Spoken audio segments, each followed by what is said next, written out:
नमस्कार। एक मिनट निकालकर इसको सुनिएगा जरूर।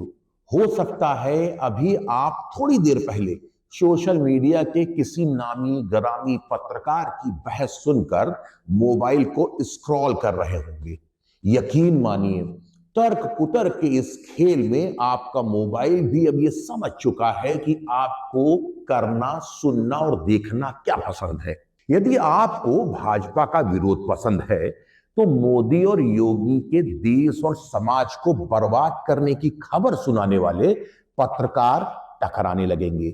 और हां, यदि आप दूसरे खेमे की विचारधारा की तबीयत के आदमी हैं तो नेहरू, इंदिरा, राहुल गांधी, ममता बनर्जी, अखिलेश यादव ने देश प्रदेश को कैसे और किस तरह से बर्बाद किया था, ये बताने वाले पत्रकार गला फाड़ फाड़ के आपको कुछ न कुछ बता रहे होंगे और आपके दिमाग में डाल रहे होंगे, जिसको सुनकर आप या तो प्रसन्न होंगे या फिर चिंतित हो रहे होंगे।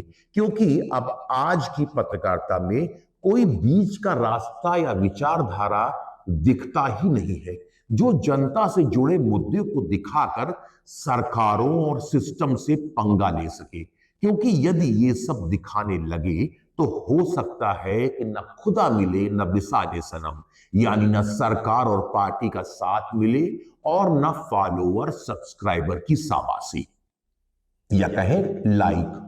मोदी की बात करने वालों का नामकरण आजकल गोदी मीडिया हो चुका है। ये आपके दिमाग में पूरी तरह से फीड किया जा चुका है।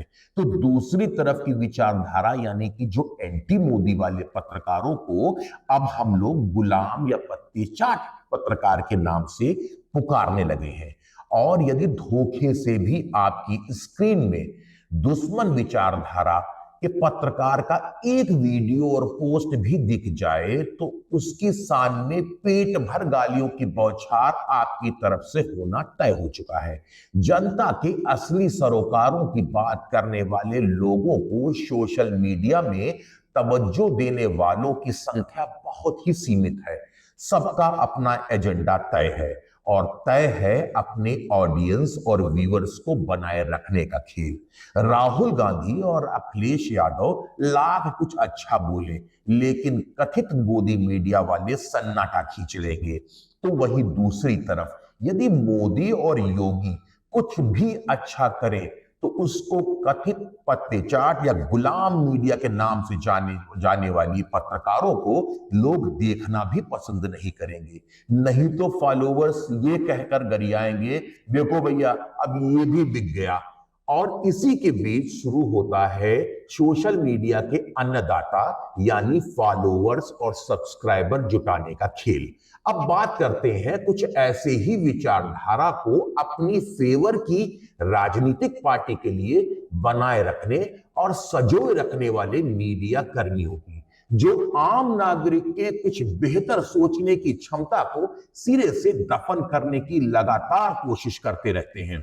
बात करते हैं रवीश कुमार की, अजीत अंजुम की, ध्रुव राठी की, सुशांत सिन्हा की, अर्नब गोस्वामी की, रजत शर्मा की, इसमें और कई नाम है। और कोई भी घटना हो उस पर योगी मोदी की छीछा लेदिर करने दौड़ने वाली प्रज्ञा मिश्रा की बात, तो राजनीतिक दलों के लिए चुनाव में जीत का प्लेटफॉर्म तैयार करने की घोषणा करने वाले योगेंद्र यादव को इस पूरी लिस्ट में न रखा जाए तो बेमानी सा लगता है।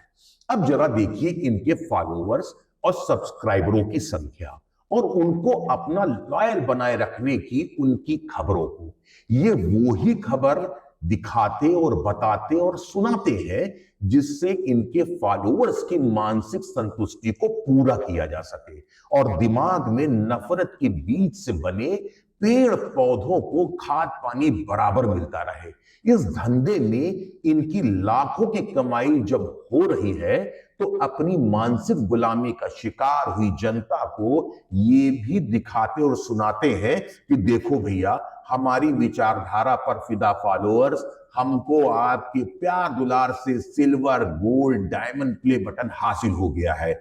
और यदि हमारी विचारधारा को आप किसी तरह पालते पोसते रहे तो न जाने कितने प्ले बटन हासिल करने का कारनामा हम कर दिखाएंगे। एक बार जब आप इनकी अतीत की और हालिया रिपोर्टिंग और खबरों पर पैनी नजर दौड़ाएंगे तो यही दिखता है कि जब इनको पालने वाली पार्टी सत्ता पर काबिज होती है तो ये केवल वही करते हैं जिससे इनकी विचारधारा से पलने वाले लोगों को खाद पानी भरपूर मिल जाए। एक बार दिमाग खुला कर इनकी बातों को सुनने से हकीकत से पर्दा साफ उठ सकता है। ये वही खबर और बात करेंगे जहां इनको फंडिंग करने वाली सरकार का वजूद ना हो, और ये एक की कब्र खोदकर दूसरे के लिए रास्ता तैयार करते दिखेंगे। यानी कि एक राजनीतिक पार्टी को हटाकर दूसरी राजनीतिक पार्टी जो अपनी विचारधारा से मेल खाती है उसके लिए बैटिंग करते हुए दिखाई देते हैं।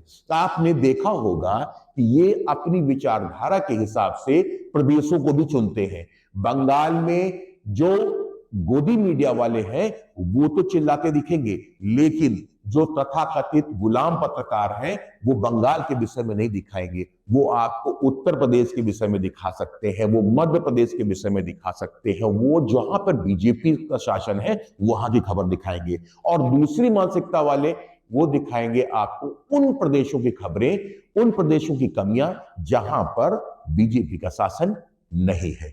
तो ये सारी चीजें हैं, इनको देखने से आपको मालूम चलेगा कि आखिर किस तरह से ये खेल रचा जा रहा है, बुना जा रहा है सोशल मीडिया के माध्यम से।